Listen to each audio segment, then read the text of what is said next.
capítulo 2, versículo 23. Hoje eu vou terminar as 3 pregações que Deus me concede, que é o tempo de provação, o tempo de misericórdia e o tempo do favor de Deus. Hoje é o tempo do favor de Deus. Êxodo capítulo 2, versículo 23, que diz assim: aconteceu que, decorrido muitos dias, morreu o rei do Egito. Os filhos de Israel gemiam sob a servidão e clamaram. O seu clamor subiu a Deus por causa da opressão. Deus ouviu o seu gemido e se lembrou da aliança que estabelecerá com Abraão, Isaque e com Jacó. E Deus observou os filhos de Israel e atentou para a sua condição. E a igreja diga comigo, amém. Amém. Glória a Deus. Coloca a tua Bíblia no banco e eu vou fazer uma oração. Altíssimo Deus, Deus grandioso e poderoso, infinita é a tua misericórdia. E nessa noite de quarta-feira, uma noite tão gloriosa, que nós se encontramos em tua presença, fala em nossos corações, através da tua poderosa palavra, em nome do Senhor Jesus. E a igreja mais uma vez, amém. Toma o teu assento, louvando o nosso Deus. Aleluia.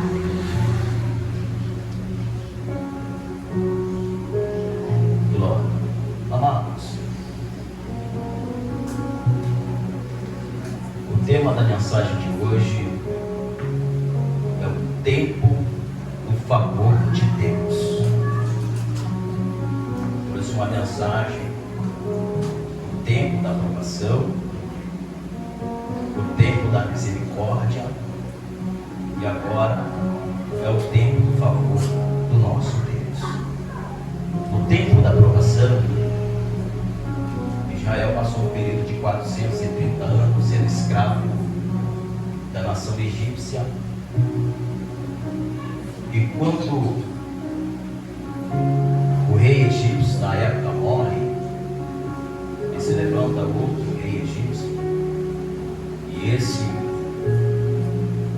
esse rei era tão perverso que colocou jugo pesado sobre a nação hebreia,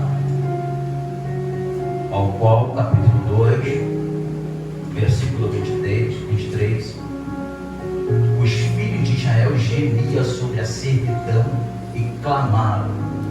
O seu clamor subiu a Deus por causa da opressão. Eles clamam a Deus, eles suplicam a Deus. Por que, pastor Edivaldo, eles vão suplicar a Deus? Porque o gemido do povo hebreu não era um gemido de dor, de uma dor física, era um gemido de dor da alma. E Deus, ele fez uma promessa à nação de Israel, que está em 2 Crônica, capítulo 7 e versículo 14, que Deus disse para a nação: se o meu povo, que se chama pelo meu nome, se humilhar, orar, buscar a minha face e se afastar dos seus maus caminhos, dos céus eu ouvirei, perdoarei os seus pecados e curarei a sua terra. Então, quando a nação hebreia clama a Deus com um gemido da alma, Provérbio vai dizer que o coração contrito ele agrada a Então a nação está com o coração contrito, com o coração aberto, para poder buscar a face do nosso Deus. E quando Deus olha e vê o coração contrito daquele povo, Deus ele vai responder àquela nação. Por que, pastor Edivaldo? Porque o texto bíblico vai dizer que ele lembra da aliança que ele fez a Abraão, a Isaque e a Jacó. A Bíblia nos relata em Números 23, em versículo 19, que Deus não é homem e nem filho do homem para que minta e se arrependa. Em Mateus 24, 35 está escrito, Mateus relatando e dizendo que passará o céu e a terra, mas a minha palavra não passará. Se Deus falou, Deus cumpre e vela pela tua palavra. Diga para o teu irmão que está ao teu lado: se Deus prometeu, Ele é fiel para cumprir. Diga com convicção: se Deus prometeu, Ele é fiel para cumprir. E Deus vai cumprir a promessa que Ele te prometeu. Amados, então Deus cumpre a promessa, liberta a nação hebreia da escravidão egípcia em direção ao deserto. E no deserto, a nação de Israel, a nação hebreia, vai viver debaixo da misericórdia do nosso Deus, que é o tempo de misericórdia. Que tempo é esse, pastor Edivaldo? É que a mão de Deus opera fortemente a favor do povo hebreu. Deus abre o mar vermelho, Deus faz água sair da rocha, para poder saciar a sede do povo. Pela misericórdia do nosso Deus, Deus faz maná cair do céu, para poder alimentar a nação hebreia. Deus opera com mãos fortes e com mãos poderosas. O profeta Isaías vai dizer, no capítulo 59 e no verso 1, escrevendo que a minha mão está encolhida para que possa salvar, e nem o meu ouvido agregado para que eu possa ouvir.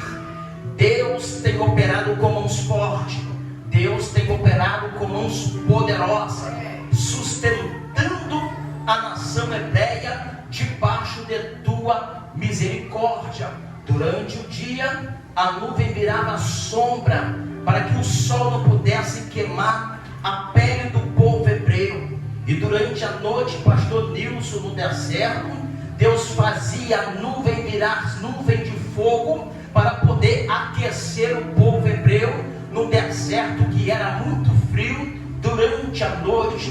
Você entende que a misericórdia de Deus estava operando no deserto.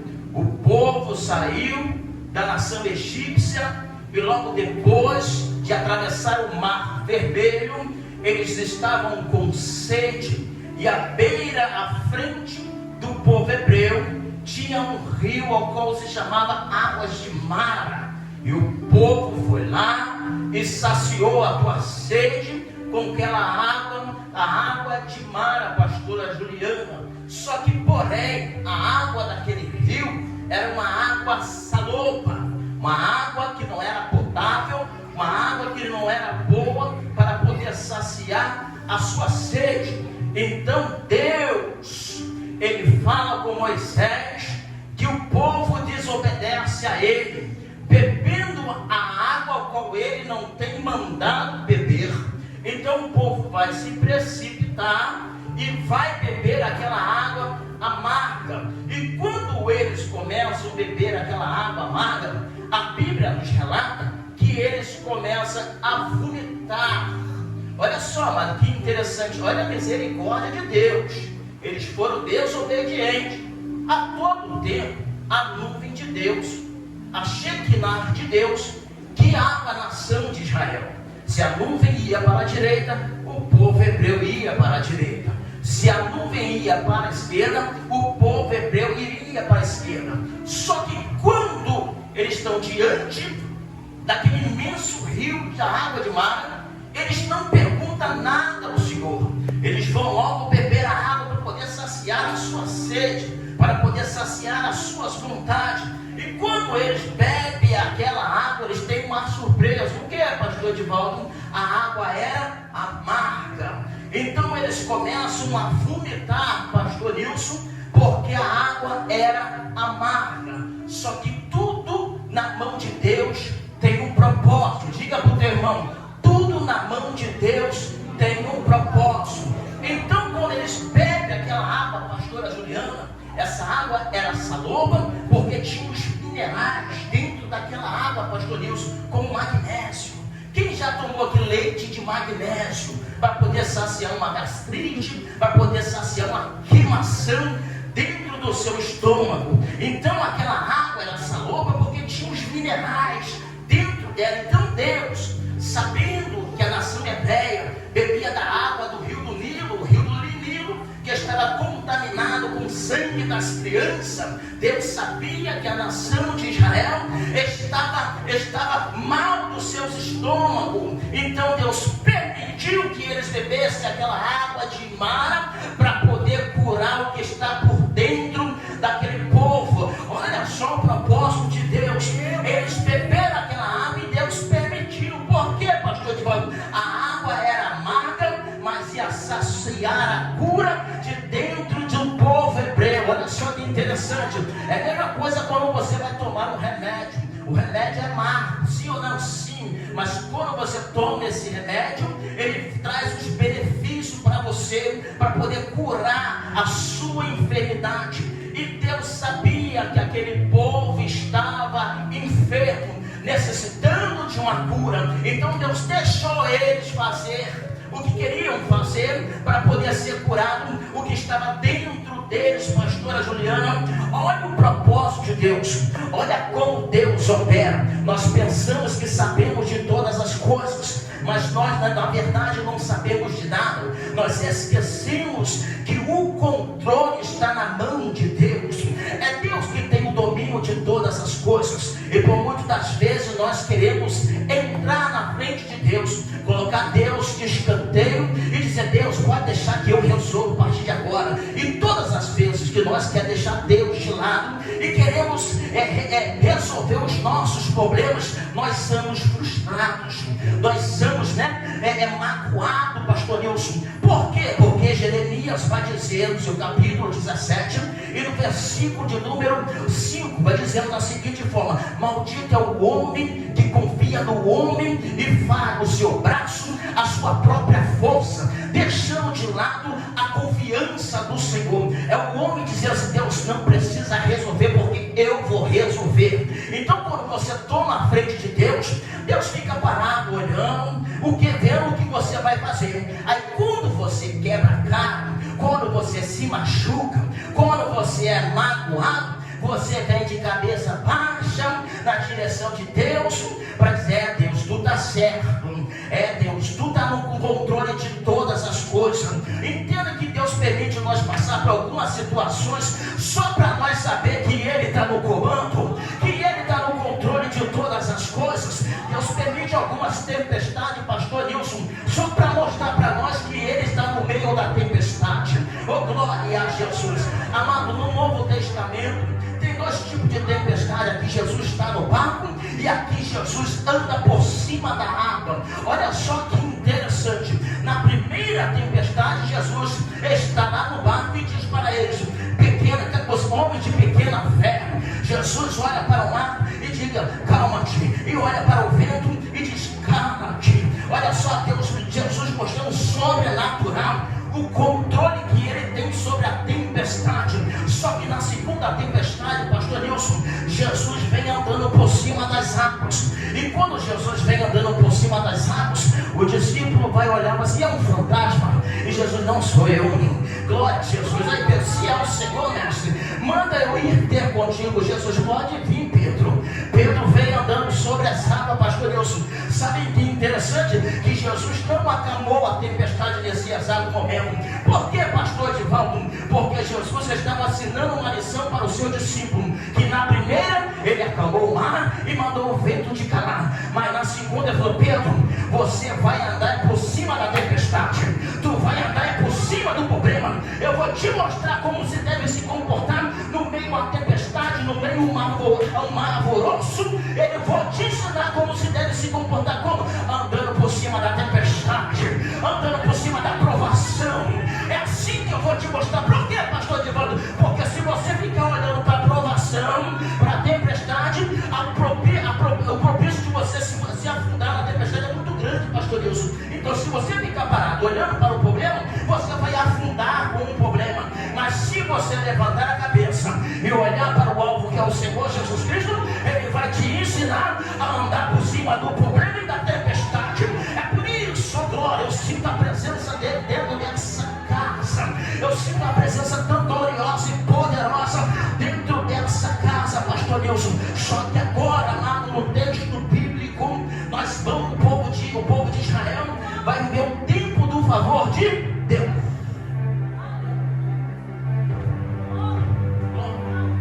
E no tempo do favor de Deus, que é quando a nação hebreia chega diante de Canaã. Porque uma hora ou outra, lá atrás, quem comandava a nação hebreia era a nação egípcia. E no tempo da misericórdia, quem comandava a nação hebreia era o Deus Todo-Poderoso. Só que quando Deus coloca a nação de Israel diante de Canaã, Deus pega a caneta, dá na mão de Josué e diz para Josué: Josué, lá atrás Moisés escreveu a história. Só que a partir de agora quem vai escrever uma nova história é você. Uma hora ou outra nós era dominado pelo mundo. O mundo nos bagunçava, pastor Nilson. O mundo fazia o que quer com nós, como nós servia a Ele. Só que quando nós fomos para Cristo, Cristo pegou a caneta e falou assim: olha só, pastor Edivaldo, está na hora de você escrever uma nova história. Está Canaã diante de você. Você não pode voltar mais para trás, mas você pode escrever uma nova história a partir de hoje. E a partir de hoje, você, meu irmão, você, minha irmã, Deus está dizendo que você vai escrever uma nova história sobre a sua vida. Por quê, pastor Edivaldo? Porque o que Ele tem diante de você é a cidade de Canaã, é a nação de Canaã, é as terras de Canaã. E que terra é essa, pastor Edivaldo? É uma terra que manda leite e mel. É uma terra que você joga a semente e a semente cresce. É uma terra de prosperidade que Deus te colocou. É uma terra que Deus falou assim: agora a decisão é contigo. É só você fazer por onde que eu te abençoo, que eu abro as comportas do céu e derramo a chuva de bênção. Quem acredita, levanta a mão, adora.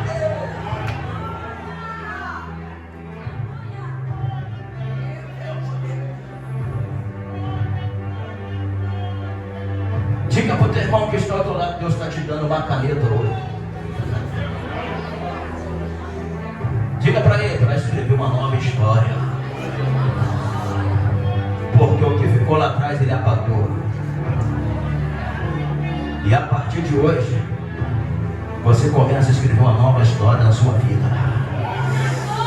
Ele faça a presença do amigo Espírito Santo dentro dessa casa.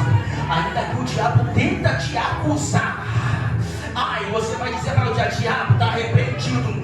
Deus me deu uma caneta e disse assim: filho, escreve uma nova história, porque eu sou contigo. É eu que direciono os seus passos, é eu que direciono os seus caminhos. Por quê? Por quê, Deus? Porque você entregou a sua vida a mim. Se você entregou a sua vida a mim, quem direciona os seus passos sou eu a partir de agora. Escreve a história, escreve a história.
porque o general, o comandante, Amã, ele decidiu matar todos os hebreus.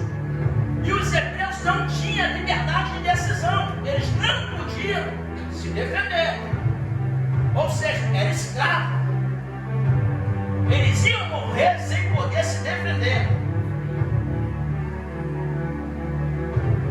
Se nós olharmos para a natureza, e a Bíblia fala que nós cristãos somos comparados a ovelhas, designado ao matadouro. Se você entrar no Google e pesquisar sobre a ovelha é o único animal que não tem instinto de defesa. Se você for fazer maldade com ela, ela fica quieta, parada. E a nação de Israel, nesse momento, sem liberdade de decisão, estava como uma ovelha destinada ao matador. Aqui é uma tipologia de Cristo, pastor. Só que Deus faz um mover tão grande no império de Suzã, que levanta a rainha Esther. Para quê, pastor de Paulo? Para defender o povo hebreu, porque ela também é da linhagem hebreia. E se estava designado matar todos os hebreus, ela também estava na lista. Ela também ia morrer. Só que Deus levantou Esther com um propósito. Você entende que um não tem um propósito? O não, por muitas das vezes, pode gerar oportunidade para outras pessoas. Deus disse: não é bom que o homem esteja só. O não de Deus deu oportunidade para a mulher. E o não de Vasti deu oportunidade para que Esther pudesse assumir o seu. Diga para o seu irmão que está ao teu lado: tudo tem um propósito. Porque de repente ter recebido um não, ficou zangado, questionou para Deus e Deus não te respondeu nada. Por que, pastor de Paulo? Porque no silêncio Deus está trabalhando. Ei, não fica zangado não. Não fica zangada não, como Deus não te responde. Sabe por quê? Porque no silêncio Deus está trabalhando a favor de você. Glória. Quando Esther faz todo aquele alvoroço, juntamente com Mardoqueu, Namã é enforcado na forca que ele preparou. O rei Assuero, ele não poderia mudar o decreto que ele já tinha colocado. Então está lá no livro de Esther, ele vai omitir outro decreto. E qual é o decreto?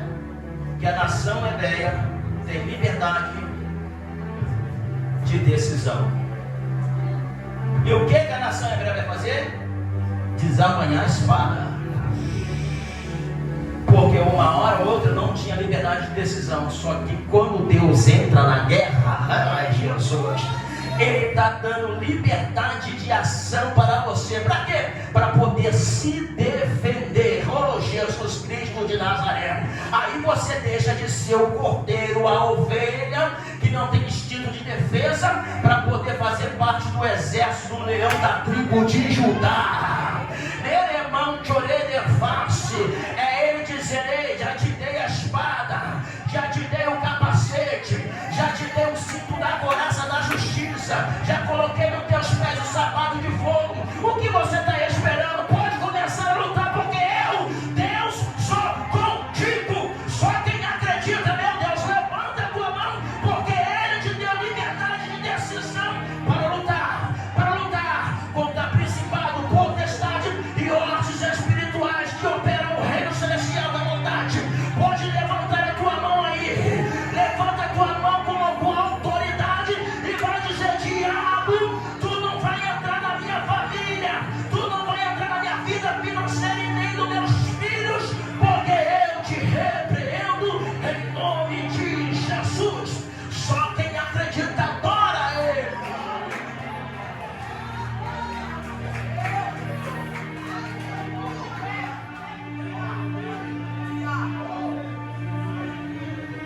No tempo do favor de Deus, ao princípio princípio também interessante, agora eu notei aqui, que no tempo do favor de Deus, é o tempo de cumprimento das promessas de Deus e de abençoar outras pessoas.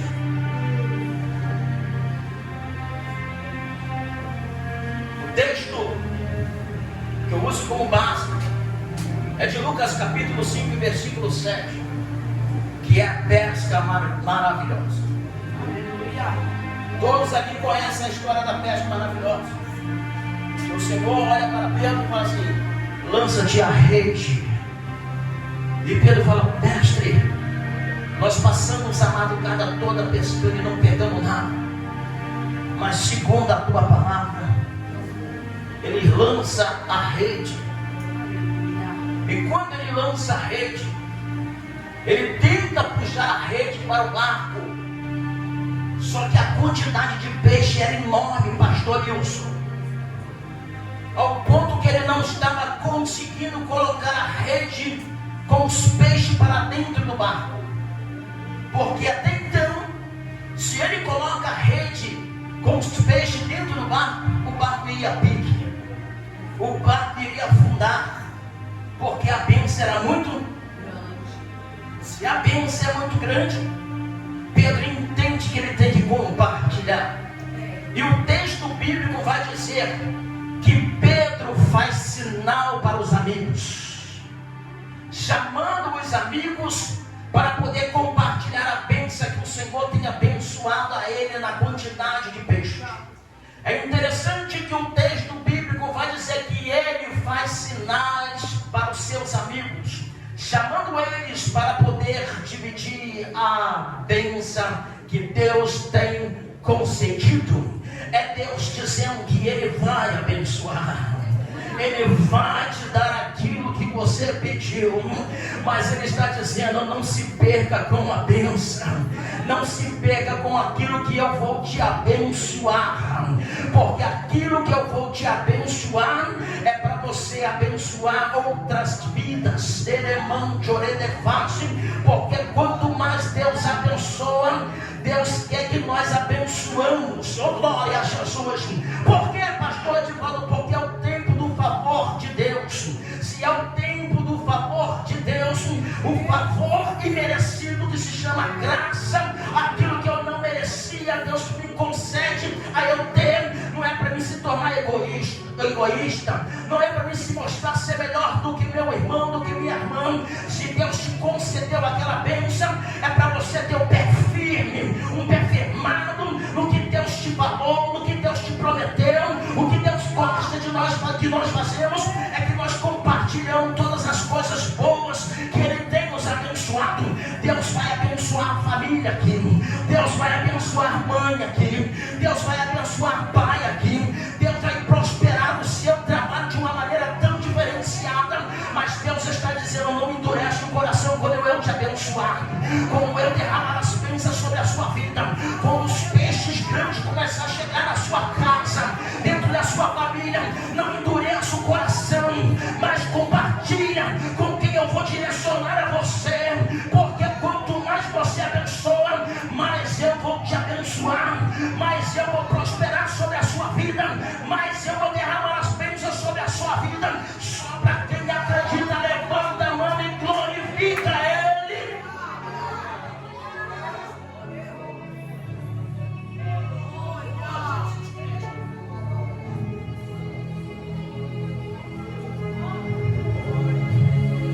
Tem uma essência do Espírito Santo dentro dessa casa.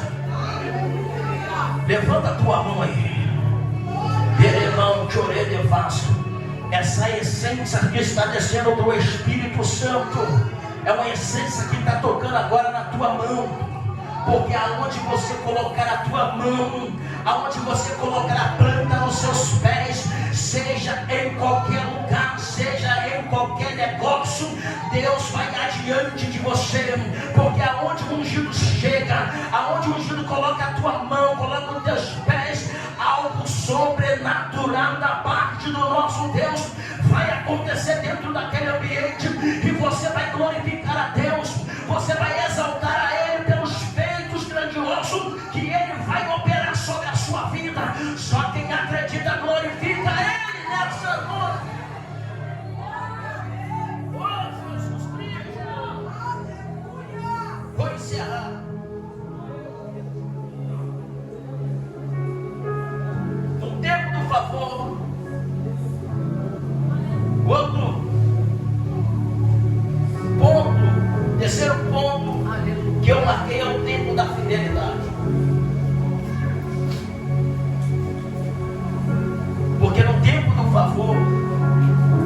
ordena a bênção, sim ou não? Digo comigo, sim.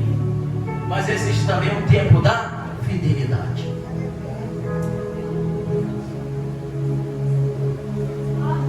Porque muitos são abençoados, mas poucos voltam para cumprir a sua fidelidade com Deus. Amados, o pastor Nilson me contou um fato muito interessante de um amigo de trabalho dele. O pastor Nilson não contou, Deus me concede a oportunidade. Um amigo de trabalho dele, com a porta fechada, fez um propósito com Deus. E se você fazer um propósito com Deus e não cumprir, Deus cobra, irmãos. É Bíblia. Depois você ora, lê lá Deuteronômio capítulo 30, se não me falha a memória, sobre o propósito. Ele falou, o pastor Deus, que ficou 3 anos sendo fiel no dízimo.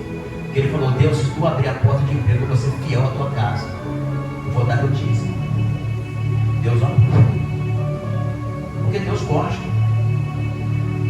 Deus gosta que você bota ele à prova, só para ele mostrar que ele é Deus sobre a sua vida. Ainda mais um incrédulo. Ele, 3 anos fiel. Só que chegou uma hora, né? Ganhando muito, né? O diabo soprou no ouvido dele e falou assim: Deus não precisa disso não, cara. Deus é rico, Deus é dono de tudo. E ele concordou com o diabo. O que ele faz? Parou de dar o dízimo. Deus não precisa não.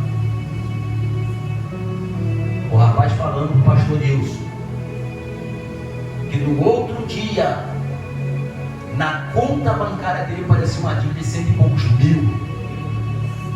O desconto automático, bateu na conta do. Ele ficou doido. Da onde apareceu isso? O salário batia na conta. Até que ele decidiu que vou voltar a dizimar. Voltou a dizimar, a dívida sumiu.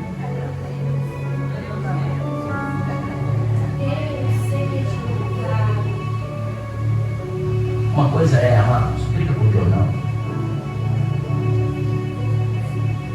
Não espera Deus bater na porta, não. Se Ele te abençoou, se Deus foi fiel com você, porque Ele é sempre fiel com nós, e por que não nós vamos ser fiel com Ele? Abraão queria uma bênção. Eu quero um filho. Deus, na hora certa, vou dar.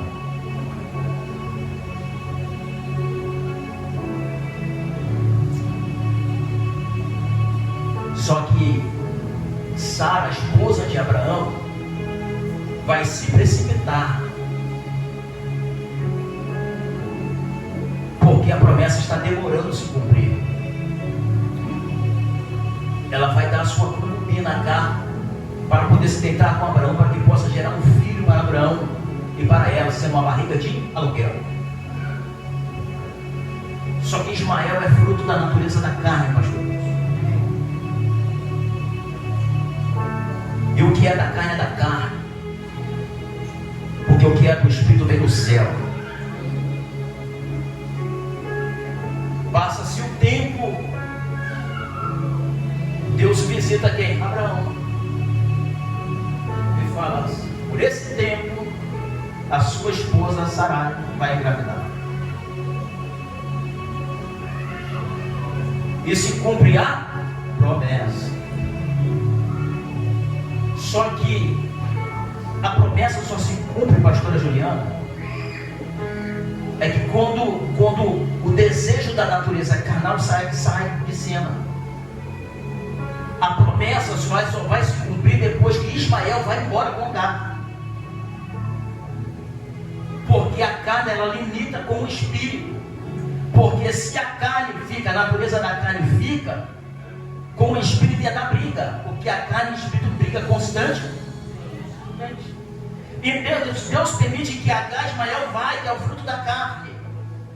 E quando eles vão embora, Deus vem, visita Abraão e Agar vai Sarai, vai gerar. Só que o que ela vai gerar vem da parte de que é o filho da promessa. Deus vai cumprir. Deus vai cumprir sobre a sua vida. Depois que você tirar tudo aquilo que é carnal e dedicar ao Espírito, ele vai dizer: agora eu cumpro a promessa que eu te prometi, ó. Só que tem um porém. Deus olha, Isaac nasce, pastor Nilson, ele cresce, e Abraão está brincando com Isaac. Deus olha e fala assim: Abraão está amando mais Isaac do que eu.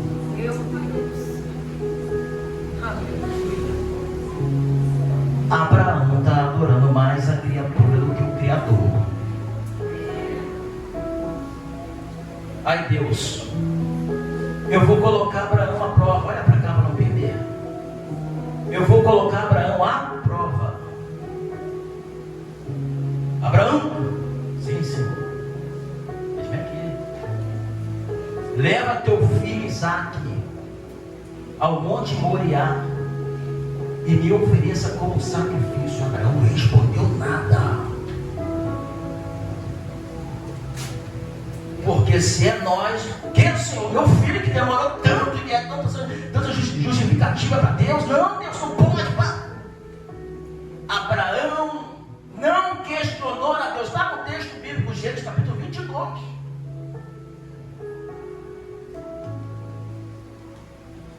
Deus estava provando a Abraão a sua fidelidade, pastor Nilson, na bênção que ele tinha dado a ele e a Sarai.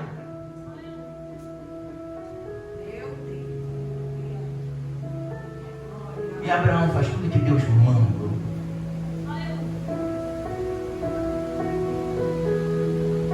E a passagem é tão forte, pastora Juliana, que Isaac, quando está chegando perto do monte Moriá, ele fala assim: pai, aqui está a lenha, aqui está o cutelo,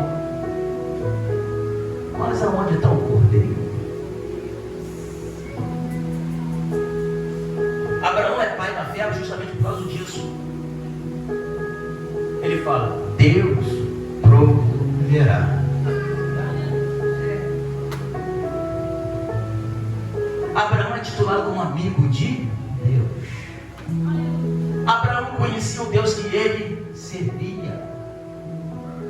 Abraão sabia que o Deus que ele servia, ele não se agrada em sacrifício de ser humano.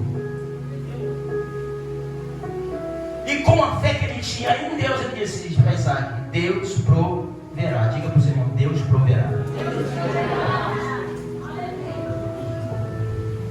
Ele subiu. Quando ele subiu, preparou o altar para o sacrifício. Porque depois que Isaac nasce, você não vê Abraão preparar um altar nenhum. Foi aí que Deus provou Abraão. Porque enquanto ele estava com a bênção, ele deixou de lado o altar. E quando Deus leva ele para um particular em cima do monte, o que Abraão faz primeiro? Prepara o.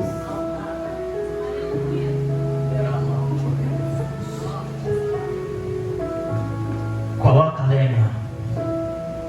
Pega o seu filho Isaque e coloca deitado sobre o altar. E Deus levou Abraão até o seu limite. Quando ele pegou o tutelo para poder matar o menino, o anjo bradou lá de cima: Abraão, não mata o teu filho Isaque, porque eu sondei o teu coração e vi a tua fidelidade.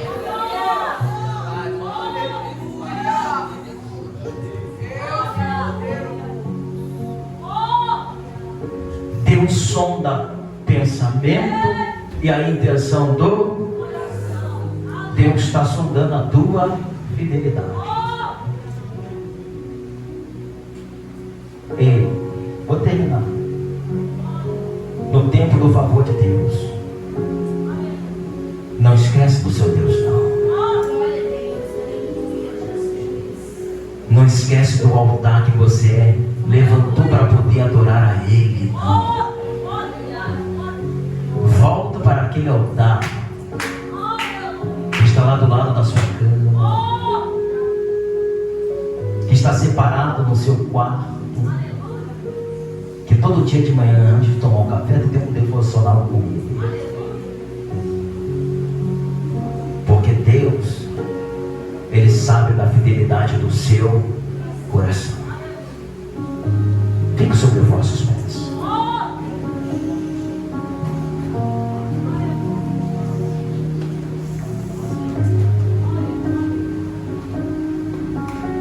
E Abraão foi conhecido como o pai da... Porque ele mesmo, sem saber, ele creu que Deus iria prover. E Deus proveu. Apareceu um carneiro para que possa ser sacrificado no lugar de... É uma tipologia de Cristo, que iria morrer para a remissão de nossos pecados. Feche os teus olhos. Ó Deus, Tu é lindo. A Tua sabedoria, Senhor Deus, nós não temos palavra para explicar. O Teu pensamento é mais alto do que o céu. E nós não conseguimos entender os Teus propósitos, as formas como o Senhor trabalha. Só entendemos que o Senhor está no controle de todas as coisas. O Senhor está no controle de cada ungível escolhido que aqui se encontra. Ainda que esteja passando por algumas lutas e dificuldades, que às vezes perguntamos por quê, mas o Senhor está no controle. O Senhor está colocando todas as coisas no lugar, para que tudo possa dar certo lá na frente. Então, ó Deus grandioso e poderoso, nesse culto tão maravilhoso da doutrina da palavra, adoramos o Teu santo nome e Te glorificamos. Eu quero entregar esse povo, Senhor Deus, escolhido em Tuas mãos. Esse povo que é feitura de Tuas mãos. Esse povo que o Senhor tem cuidado com tamanho carinho. Que o Senhor possa ir adiante de cada um deles, abençoando sempre as suas vidas, exortando no momento que tem que ser exortado, mas confortando o coração de todos com Tua poderosa palavra e a Tua presença.